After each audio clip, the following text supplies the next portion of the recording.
Hello, greetings from Darlington, South Carolina. This is the Darlington Racetrack. This is a famous town. Bruce Springsteen sung a song about this county and this town. You've probably heard it. It was on the Born in the USA albums. Riding into Darlington County, something gonna be all right. Me and Bobby, we got $200. Sit on the fender, it's gonna be all right. Something like that. I don't know the words, but I do know the song. Look at this men's room and women's room. They're like, it's like you're on a precipice up there when you enter the restroom. I'm gonna show you this racetrack.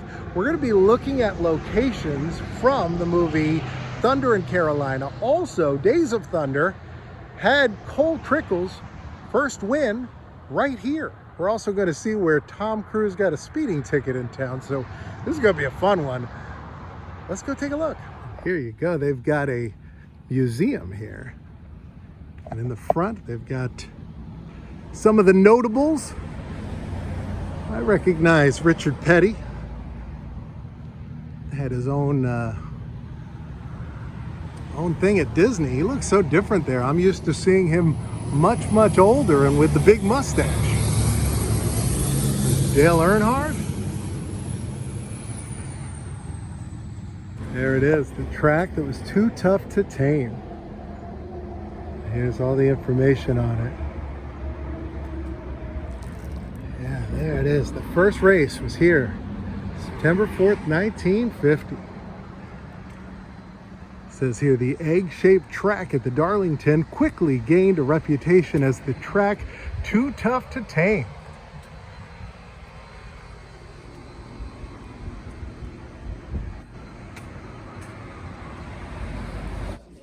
Here's the Stock Car Museum. There's the Johnny Mann's Trophy.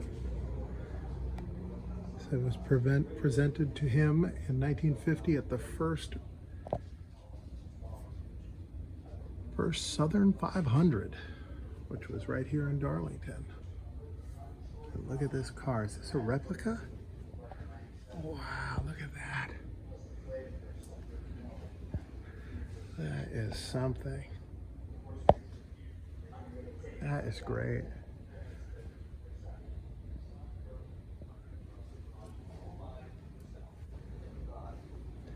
The Hudson Hornet. This reminds me of the movie Cars. I think he's Doc Hudson. Driven to fame by Herb Thomas. This car started, this is 1951. Look at that.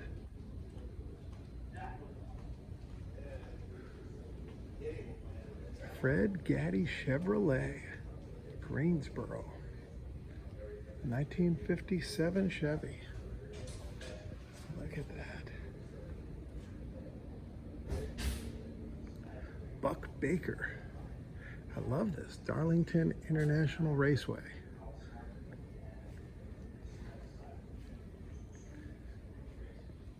Wow, this is amazing. I didn't know these cars would still exist. 1949 Oldsmobile, the Roaring Relic. It's got the mechanic's name right on the front, Rod McLean. It's a good mechanic name too, because Rod is a perfect first name for a mechanic. It's like when you have a baseball player named Armstrong. Or look at this one, 305 horsepower, 1959 Chevrolet, driven by Jim Reed. He got a record speed of 111 miles an hour, 9 miles over the previous record. Got some engines here, lots of old photos. And the museum, I mean, all the track and everything is just right on the other side of the wall here.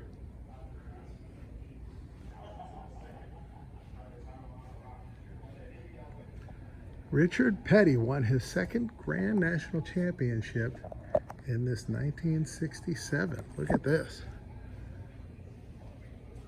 And in honor of his birthday, I got this bench here. He also had an attraction for a while where you could ride at Disney World in a car like this. Well, not like this, probably more like this. And you could also drive one like this. The Beef People, Winn-Dixie. This says 1997, Mark Martin drove this Thunderbird.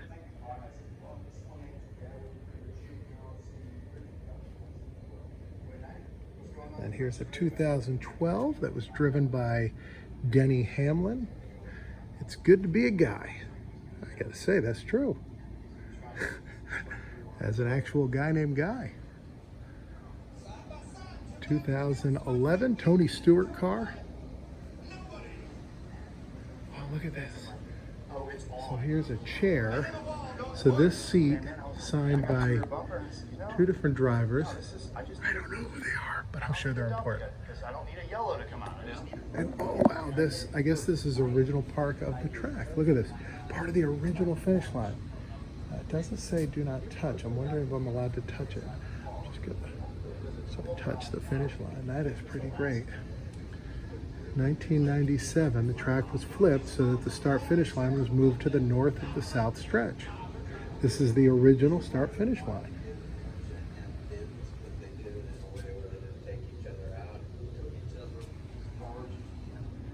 This is neat. Yeah, I don't know who this is. Number 32 though, and number 97. We might be able to figure that out if we paid attention to this. I remember every part of it, and I remember that I didn't live. I felt like we were middle ground. That's terrifying.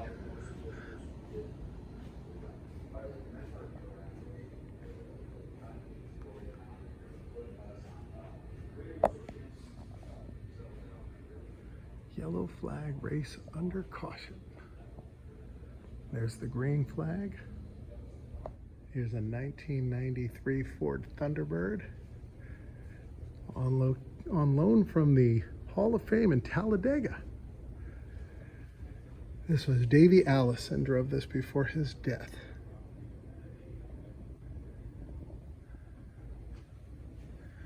And then, oh, I love these older ones. 1966 Dodge Charger.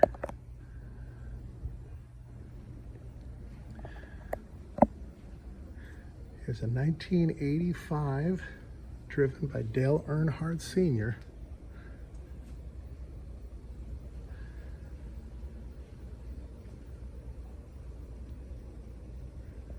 And then here's a 79 Thunderbird, built by Bud and Greg Moore and driven by the leader of the Alabama gang, Hall of Famer Bobby Allison.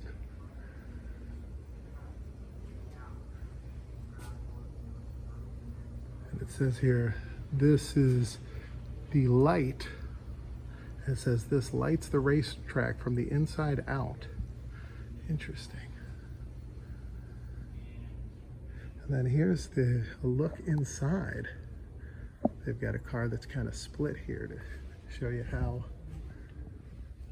it works. And this was a cutaway car, Ricky Steinhaus Jr. Oh, here's Kid Rock. Look at that. It says here, 2004 Tony Stewart drove the Kid Rock Chevy Impala. Wow. That's pretty neat. It's a lot of stuff here. Look at all the outfits. I love this. I'd love to have that jacket.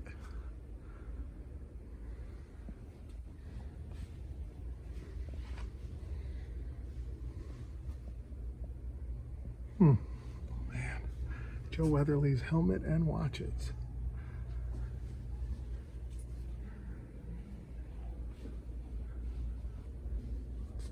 Look at these pocket knives. This is a cool suit. It says it had a way to run a refrigerant instead of cold water through it. You see the tubes there. Buck Baker's trophies down here. It says here, it's only illegal if you get caught, and these are all parts that were confiscated. This one was drilled with holes to reduce weight. These goggles are hiding inside the helmet, hiding the added weight. Interesting.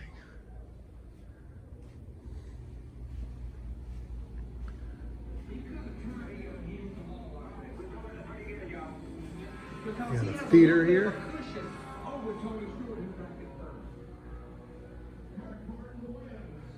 And look at this. So I guess here's his outfit. This is David Pearson. David Pearson burst into Winston Cup racing like a rocket.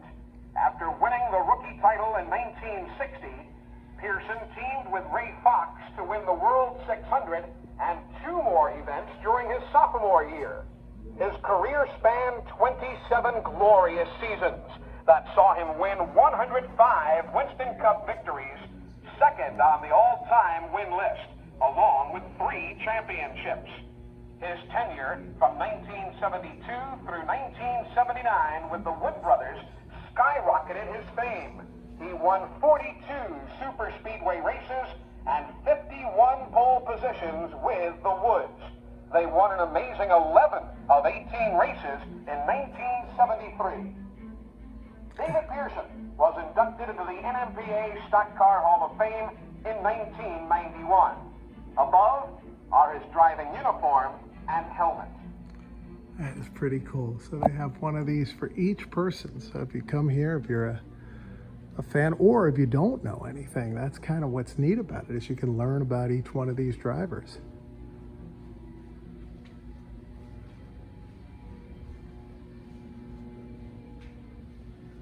Got Milk, Terry Labonte. Got a trophy over here. Bill Elliott's car. Look, even more people. The $1 Million Bird, this 1985 Thunderbird. There's a painting of it here. And there it is. Wow, so it says here, this is the Bobby Isaac NASCAR Championship Trophy from 1971. They also have like broadcasters. And look, here's his microphone. And I guess the battery pack.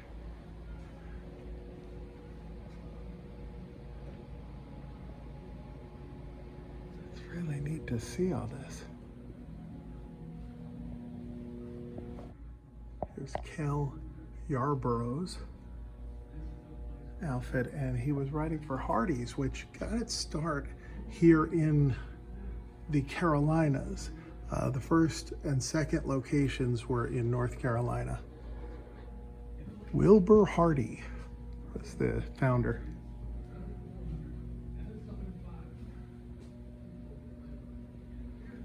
Dale Earnhardt, and they have him wearing a Darlington hat, and then there's the hat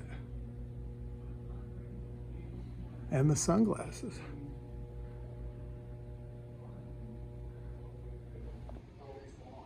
They have a bunch of trophies here. The Southern 500 Dixie Cup. You can see 1967 Richard Petty. Wow, look at these. This is something else.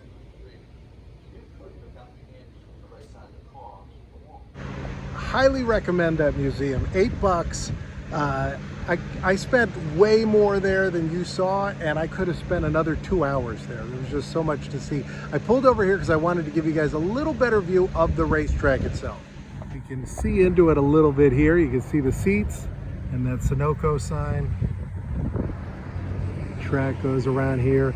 You see some of these buildings in a lot of these movies, and this one definitely looks old. So it looks like it's been standing here for a long time. Tom Cruise came to Darlington to shoot Days of Thunder, and during the shoot, right on this street, Tom Cruise was pulled over for driving 66 in a 35. You can see it's a nice slow road. This is a copy of the ticket he was given. And so he would have been pulled over right in this area. They put the approximate address, and so it would have been right out here where he got pulled over, blowing around that turn.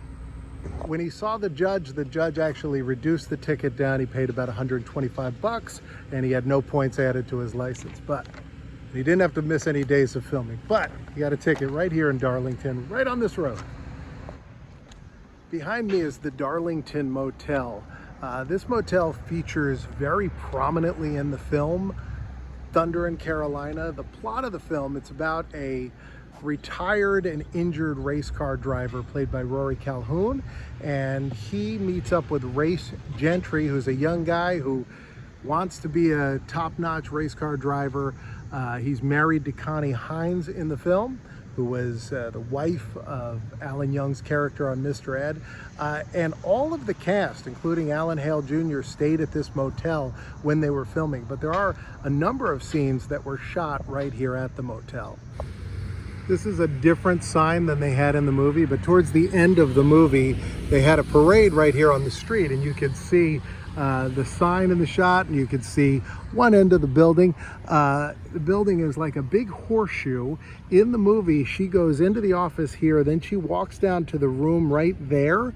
But when they cut to the inside of the room, the door opens and you can see a brick wall on the reverse, which means the room was either down this hall, that hall, that hall, or that hall, but it definitely was not one of these rooms in the front. My guess is they wanted to shoot the room in the front, but then they wanted one in the back just to have a little more privacy so people weren't looking at them from the street. I'm not gonna get too close to a lot of the rooms because people are staying in some of these rooms, but it looks like this side looks like these rooms are used for some kind of storage or something. But you can see these wrought iron posts, and I'm gonna show you some shots of the actors in the movie, of Rory Calhoun leaning against one of these posts. Some of these look like they're all bent up. People have twisted and turned them out of shape. But you can see over here, this one looks like the way they looked in the movie. Yeah, there's Rory Calhoun leaning against one of these. And there he is. This is when he walked over and went into Connie's room, which again, would have been towards that end of the motel. Those are rooms that are occupied right now, but that's where they shot the movie, right here. The backside of the motel. The motel definitely has seen some better days. It is not in the best shape. I'm stunned it's still here. When I saw the movie, I looked it up and I totally expected at the very least this would have been knocked down and a Best Western or something else would have been here, but it's still right here in the middle of Darlington. Approaching the house from the movie, this is the barn that you see in the movie, the garage, and it's right in the back of the property here. And then we're going to drive by the house. It's I can't find a good spot to park around here, so I'm actually just going to drive by and show it to you, and then I'll match up the photos afterwards.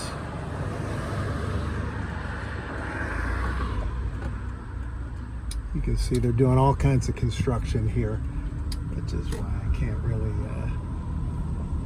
find a spot to park. Yep, that is it. It's actually right here. This was the house that they pull up to, and there is the barn right in the back of the house. There it is.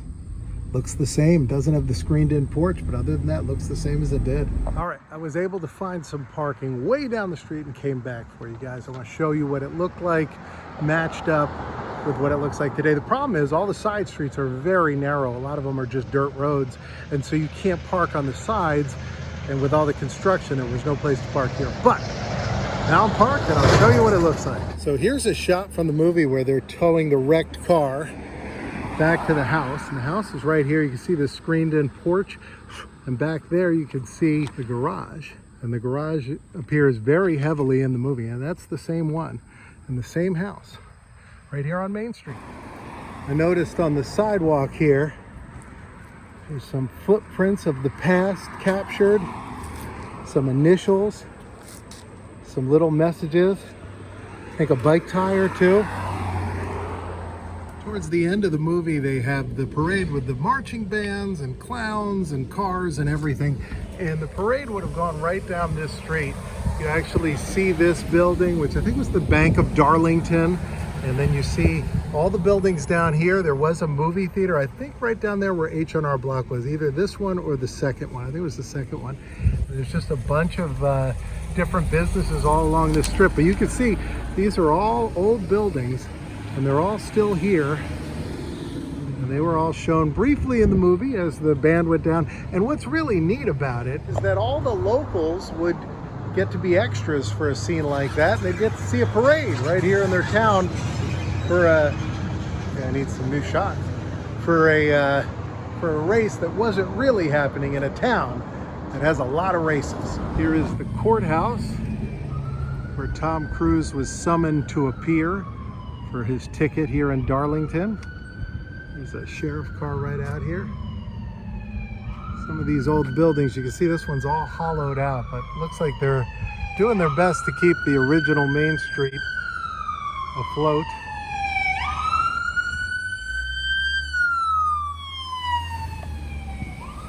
Man, I love Mr. Pig.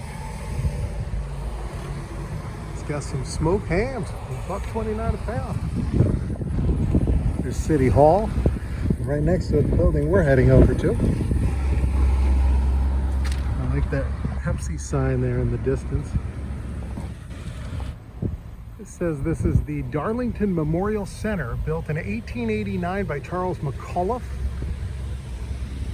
It said it was